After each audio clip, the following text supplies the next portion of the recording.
I'm Keegan, and this is your newscast for Thursday, January 30th. MHS has been implementing a new discipline structure in regards to smoking and vaping. This policy was presented at last week's school board meeting and looks to educate students on the risks of vaping.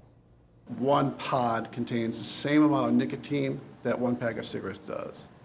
So, and when it comes to Juul, it's known that Juul actually has more than that, so it's about 1.5 packs of cigarettes when it comes to the amount of nicotine in the actual pods.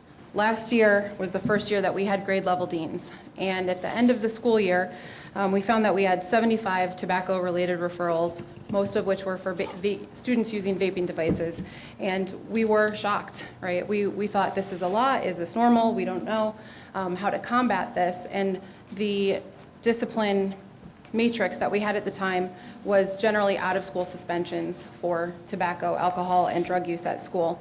And we felt that students needed to be educated more about what was happening so that we could fight this epidemic in our schools. So in the past, our discipline progression was basically 3 days out of school, then 5 days, and then 10 days in a request for expulsion for tobacco, alcohol, and drugs on school grounds. Instead of an automatic out-of-school suspension for a first offense with tobacco, we're giving students the option of choosing ISS, which they pretty much all have, and then when they're in school suspension, they get educated by Officer Williams. And one of the great things about that is that the students know Officer Williams because they went through the DARE program with him when they were younger, and so they know him and trust him. And he can tailor these sessions to the offenses, and kids feel comfortable asking him questions. They have a lot of myths, a lot of things that they think they know about these devices. A lot of them do think that they're first quitting smoking. They don't understand that they have nicotine in them. And so Officer Williams talks to them. Usually we have at most 5 students in this class. So far we've had 25 kids go through the program with him this year. No repeat offenders, but a few students have not chosen to go through the program. Remember to turn in your device agreements if you haven't already. Devices will soon start to get shut off otherwise. Also, if you're a senior and have not ordered your cap and gown, make sure to do that as soon as possible. Now let's take a look at last week in sports. Last Thursday, the wrestling team celebrated their senior night, honoring those who will be graduating this year. The team wrestled hard and came away with the victory against South Bend Riley. The final score was 48-30. Good luck Saturday at sectionals.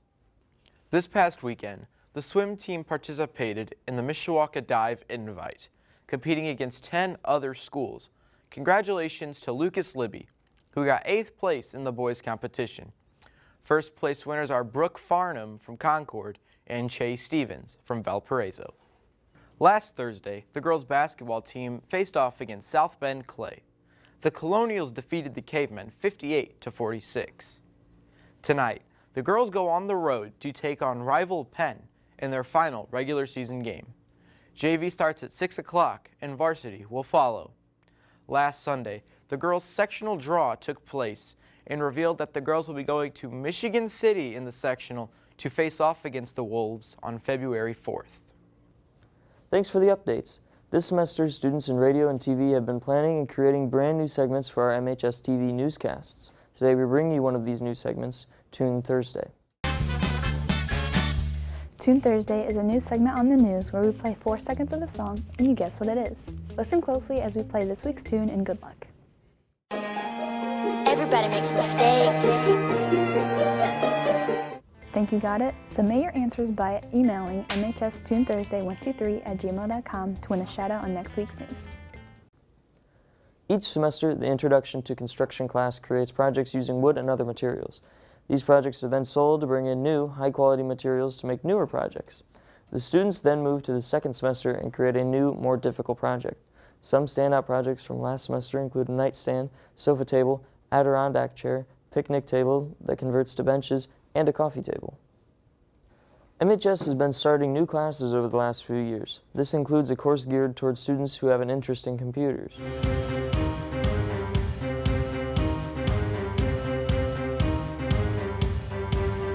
This is my 3rd year of hosting the computer repair class, and I would say this year has been a very good year for me personally. The class, if no one's aware, is laid out to help students study and pass what's known as the A+ computer certification, which is sponsored through a company called CompTIA.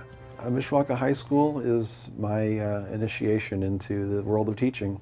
I am born and raised in South Bend, Indiana, and I went to LaSalle High School when it was a high school over there. It's LaSalle Academy now, I believe. I worked in the computer industry in the South Bend area for multiple different companies. Worked at Computerland for a number of years. I worked for a company called Connecting Point Computers. Most of the time when I worked for those corporations, I would be sent out to work at other companies pretty much full time. I would be in what's referred to as an outsourced computer resource. So I would get a 6-month contract to go work.